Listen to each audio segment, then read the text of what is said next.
All righty, I think we're live. Welcome back or to the big board. This morning, I thought I'd take a chance to provide some commentary on, or some opinion and commentary on Lock and Load Publishing's recent live stream update. I think went for about an hour and 20 minutes, thereabouts. And they were attempting to catch everybody up on what's going on across a broad spectrum of products that they have had on GoFundMe.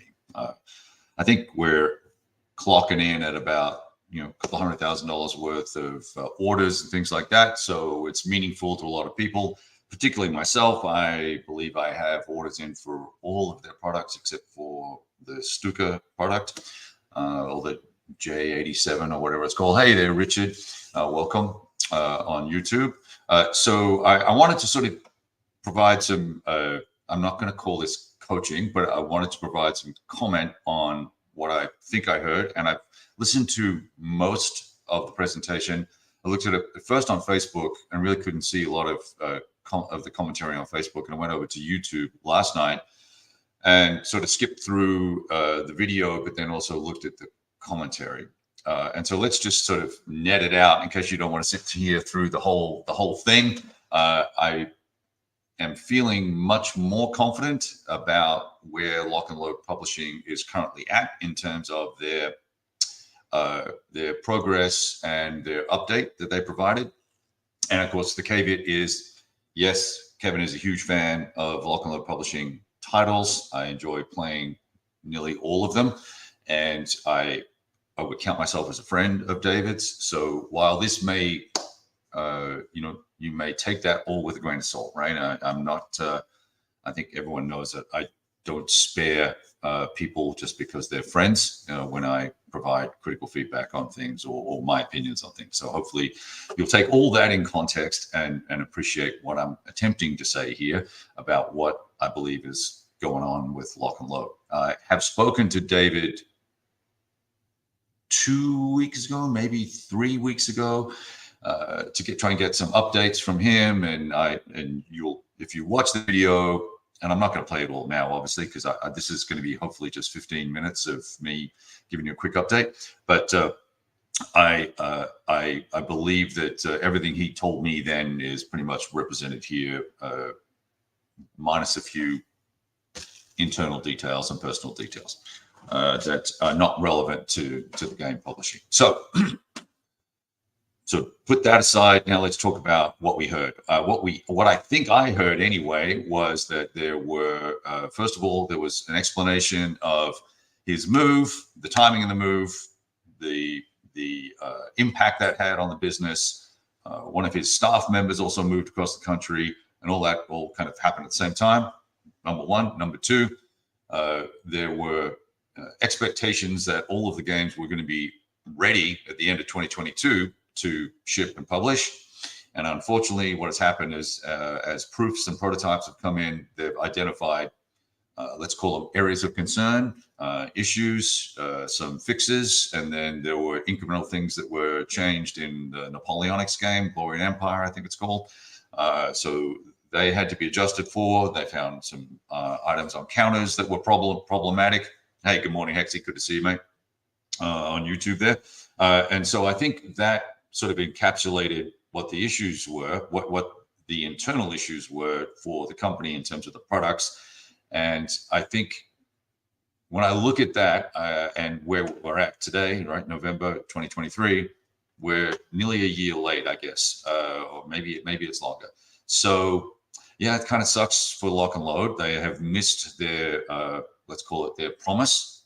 And that's probably a lesson that needs to be learned by them in terms of making promises to customers and then bearing the heat of those promises, right?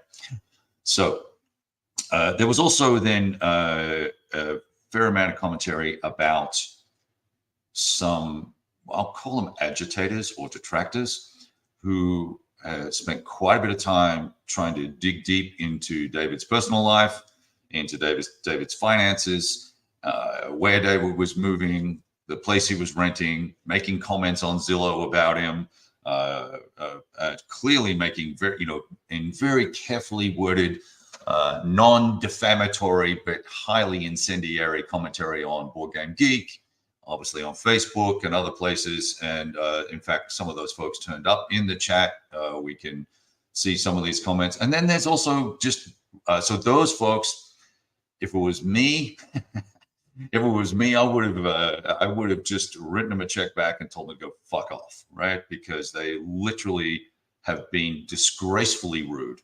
We've all seen the upfront disaster, right? And we've all seen the games be late by a year or 2 years. And so I see nothing here that is out of the norm other than very poor communication from Lock and Load Publishing. And I'm not just going to lay that on David. I'm also going to lay, maybe David's told everybody not to communicate, but I'm going to lay that on the developers and the staff and the customer support people for inconsistent messaging and imprecise messaging, and in fact, erroneous messaging as well. So there's an internal review that needs to happen inside of Lock and Load Publishing about how people to communicate, providing real statuses, not we think, right? We think is not an answer. We think is a guess. So there needs to be some work done on communication.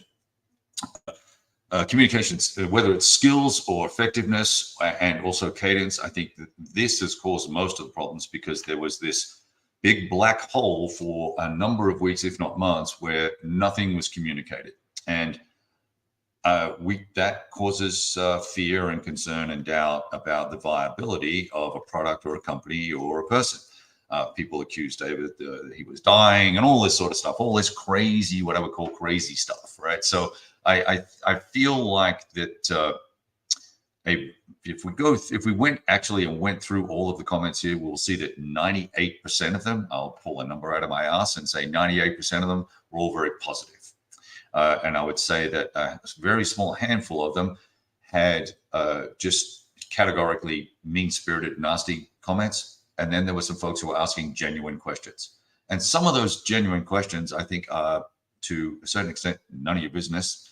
If the company says that they have the files at the printer and that they are printing prototypes, then that's all you need to know. You don't need to know the condition, the percentage completion of that. You don't need to know the exact date of when the next prototype is going to be shipped. What we would like to see is a date provided based on where they're at, or an estimate provided, whether it's a month or a week or a day, that, hey, we believe based on current circumstances, in month X, we will ship product. Now, given we didn't really get that out of Lock and Load Publishing that I'm aware of, I've gone through this presentation or this discussion a couple of times. I didn't hear a date. So that's annoying and disappointing. I would have liked to have seen, okay, we think based on X, Y, and Z, that product A, B, C, and D will be shipping on months 2 and 3, right? So that would have been nice to hear. Now, I think if David was or Lock and Load Publishing, let's leave personalities out of it for the moment. We'll get into some personality stuff in a second, actually. But I think if Lock and Load Publishing was not going to ship, it was going out of business, was having significant issues, if I were him and I was in his shoes, I wouldn't be doing a live presentation, and I sure as hell wouldn't be taking all the cheap shots that were delivered at him in the presentation. So let's just pivot for a second and talk about the content here of this presentation. First of all, having the two folks on screen, great. I got to say, I think it was Devin who was doing all the typing. There's constant clicking from a super loud PC keyboard for an enormous amount of the presentation. Highly distracting, highly unprofessional. Not a fan. Mute your damn microphone so that we can focus in on what David had to say. From the outset, this whole presentation, I was, good morning, Eric. Good morning, Eric.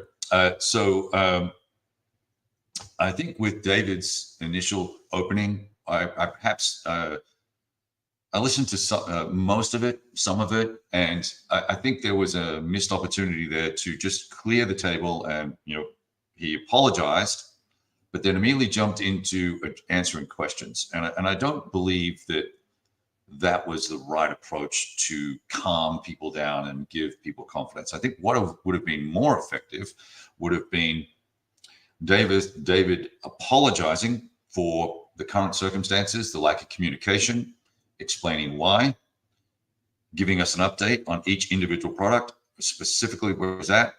Why is World at War, the next volume, not ready? Well, it's not ready for A, B, and C because there were mistakes made by the developer or by proofing or by whoever is responsible. And that's Keith Tracton and I think Jeff Schulte are the two chaps that are working on that.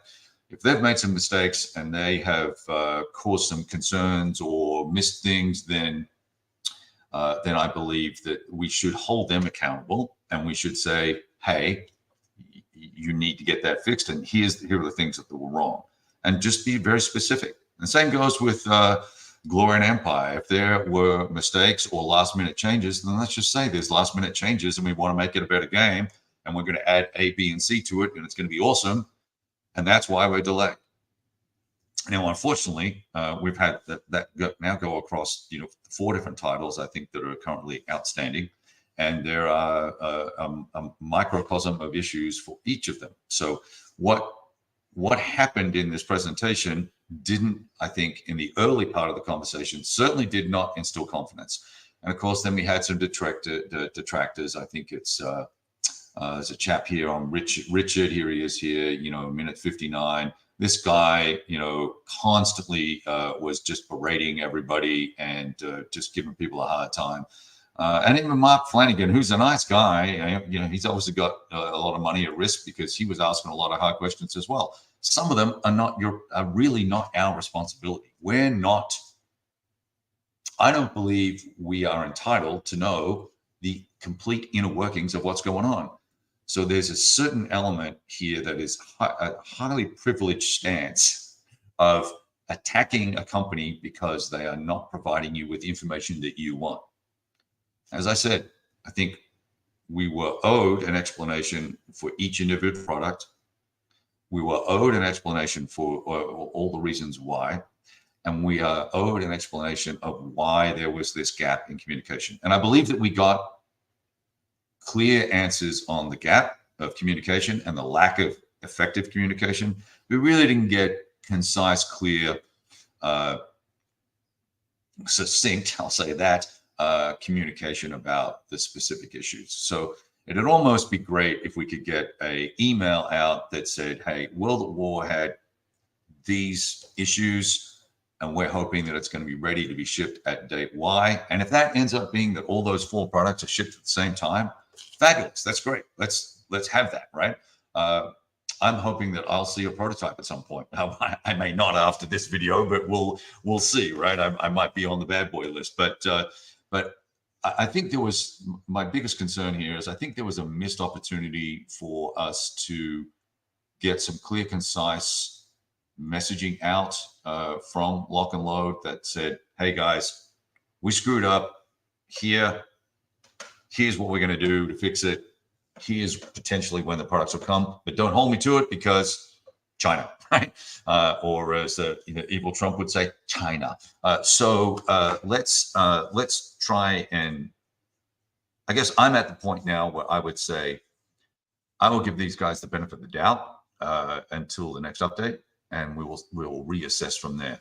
And I certainly am very appreciative of all the folks that have been supportive going through the comments in here. There are a lot of folks that understand what's going on and are trusting that the company is going to do the right thing.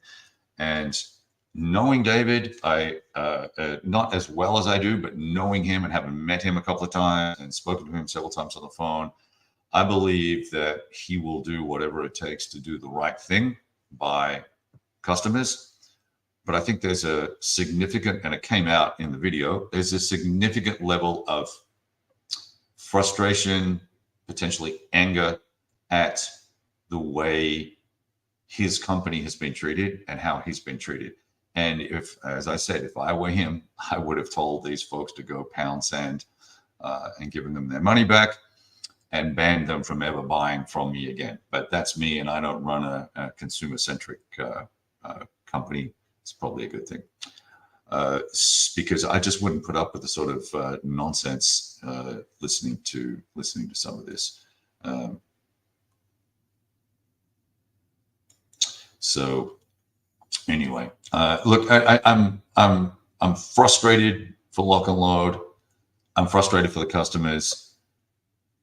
Am I confident? I'm relatively confident we're going to get what we bought. I've got hundreds of dollars in here invested in this, and I've play tested. I should say play tested. I've played with the prototype of the Glory and Empires game, and the basic game I think is wonderful. I think it's going to be a joy to play, and I think folks are going to be very happy with that. I'm more interested in that series becoming, sort of putting some of the larger battles on the European battleground area on the table, but I think they're probably going to focus on elements of battles versus making monster games. So I think that's going to be an interesting niche that they fill in the Napoleonics era. Eric had a quick look at the game himself, didn't play it, but maybe he'll have an opportunity to do that in the future at some point. And I hope that these guys work it out. I'm a huge fan of World at War. I've been a huge fan of World at War since the early days when Mark Walker ran it. Despite all of its inherent flaws back in those days, I still love that system, and I think the new version of it is a lot of fun as well. And I think that they are on a good streak here if they can continue, or if they can deliver what they've promised so far, and then pick up the cadence of delivery here, because one game a year is not acceptable. We need one game per series title a year, just for viability, just to keep people's interest and keep people's share of wallet open, so that these guys can keep making money. I understand they've got the whole digital side of things. Not really super interested in that. I own all that product. I play it occasionally, but not super excited about it. Anyway, I mean, it's good fun if you're a new war gamer and you want to play, learn how to play war games, start out digital and move to physical. That's an interesting marketing strategy. I think I like that. Doesn't do a whole lot for me because most of the time I end up playing solo. I haven't spent a lot of time on it playing opposed. So I'd rather play solo physically with the components on the table here, and then share that with you. And I think that's more interesting to folks anyway. All right. As Eric says here, I really believe that the biggest issue here has been a lapse in consistent and clear and concise communication. And if we have that and it's consistent across the board, I think we're in good shape.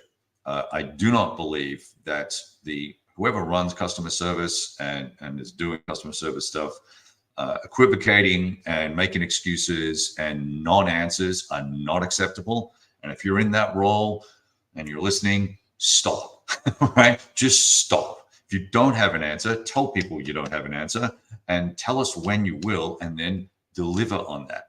And if that means that's David's problem, then David needs to fix it. But we absolutely need clear, consistent communication. That's how this world works, right? If we don't communicate with each other, we end up being opposed. And we could certainly go down a rabbit hole with that one. But nevertheless, I am going to cross my fingers, burn an old war game to the war game gods, and hope that all this works out and we all don't end up with eggs on our faces and our money down the drain. I believe that David will do the right thing here, and that we win. And as Eric says, 32 years of marriage have taught me that, right? Clear communication, right? We're in a relationship with Lock and Load Publishing, right? They have our money. We would like to have our game that we've ordered from them. We've communicated our needs to them. They've communicated back to us that they're working on it, and let's give them some trust and based on track record, right? I've got a great track record of making quality games on occasion. And when I say on occasion, I mean the cadence is just not very high. So they make quality games and they deliver, and I enjoy them, and I wish them all success. But David needs to clean his house up internally, and he needs to communicate much more clearly. So anyway, I promised I would do this for 15 minutes. We're into 20. I didn't want to make this into a big long drama, but I will close out by saying, if you're one of the detractors, I'd appreciate you just shutting the F up, giving these guys a couple of months to sort it out. And if you're right in the end and all this blows up, well, then aren't you clever? Wonderful. Good for you. You were right. And we all lost our money. Bygones. It's a couple $100. Let's move on.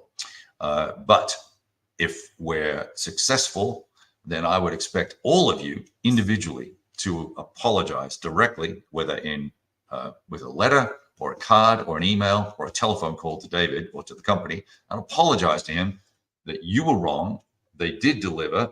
And yes, it was late, but that is the world we live in. So this sense of entitlement needs to stop, and you need to just be patient and wait. And sometimes things change, and mistakes happen, and business interrupts happen that are force majeure. We can't control them. So, all right, all the best. All you take care, and I will look forward to talking to all of you again soon. Have a wonderful weekend. Roll dice. Ciao.